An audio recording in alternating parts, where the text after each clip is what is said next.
At the beginning of each summer, each hot, humid, oppressive New England summer, my father would take me down to the East End barber shop where I would receive something called a butch haircut. Just doesn't sound right, does it? A butch haircut consisted of George, the barber, cutting off all of my hair. It was a real crowd pleaser. If I happened to complain about this butch haircut, my father would threaten me by saying, "Next time I'll get the clippers and give you a ball head." Ball head? No thanks. No.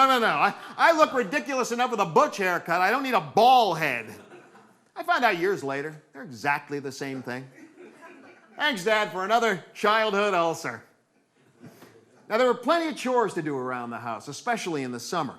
Thank God my father loved to work outside. Of course, my mother would always catch me lounging around the house. "Get out there and earn your keep."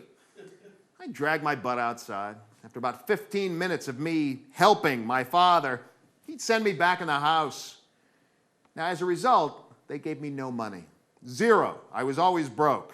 And you might think that's because of the lack of work I did around the house, but no. That's because my parents grew up during the Depression. And both their families had it rough. My mother used to tell stories about picking coal in the train yard. My father would always say, "We lost our shirts." My father was always a rather large-breasted man. The thought of he and his family losing their shirts was really quite disturbing to me as a child. Clothes. Clothes are important to a kid. It's what your peers judge you by, which was unfortunate for me. Because at the beginning of every summer, my mother would go down to a store called Grant's, known for values, and pick up a pair of what she called dungarees. Except these were not dungarees or anything close.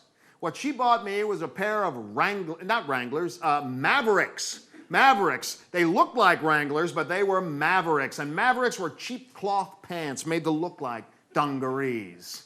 They're just the same as regular, and I wanted to believe her again, but I found it hard when the other kids in the neighborhood screamed, "Nice jeans," and pulled my underwear up over my head. Sneakers. The most important thing an 8-year-old can put on his body.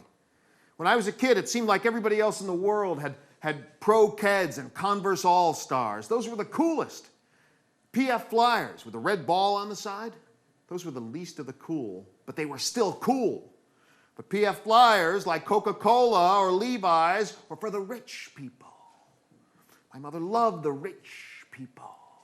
That's a phrase that drove me mad, the rich people. I don't know who they were, but I hated them. They had everything I couldn't have, everything that was too much. The rich people. So, the sneakers I had as a child? Hammerheads. Anybody know Hammerheads? No? Hammerheads. My mother would go down to the store called Mammoth Mart, or Grant's, known for values, and pick me up a pair of sneakers, usually for no more than $2. Now, these sneakers had a big rubber toe on them, huge, like clown shoes. But it wasn't round or nose cone shaped like cool sneakers. No, it was flat, a hammer head. Now, to make matters worse, they came in the most ridiculous colors. They came in powder blue, pink, and worst of all, gold. Gold. Gold hammerheads equaled being pantsed and dragged around the track. I think it was a town ordinance in Plainville. And of course, my mother was drawn to the gold ones as if they were somehow fancier than the tan ones with the lime green stripes. They weren't even high tops. Gold lowriders with a big hammer head. Now here's the picture. Me, 8 years old, really skinny, butch haircut. Gold lowrider hammerheads. Black socks. Blue and red plaid cutoff shorts, and a blue and brown striped tank top. I was all the colors of the rainbow. All the wrong colors. Now, you might think it weird my mother let me out of the house this way, but no. No, she sent me out of the house this way. Why not just have me wear a bullseye? Okay, neighborhood kids, my son's ready for his Indian burn and his Purple Herman.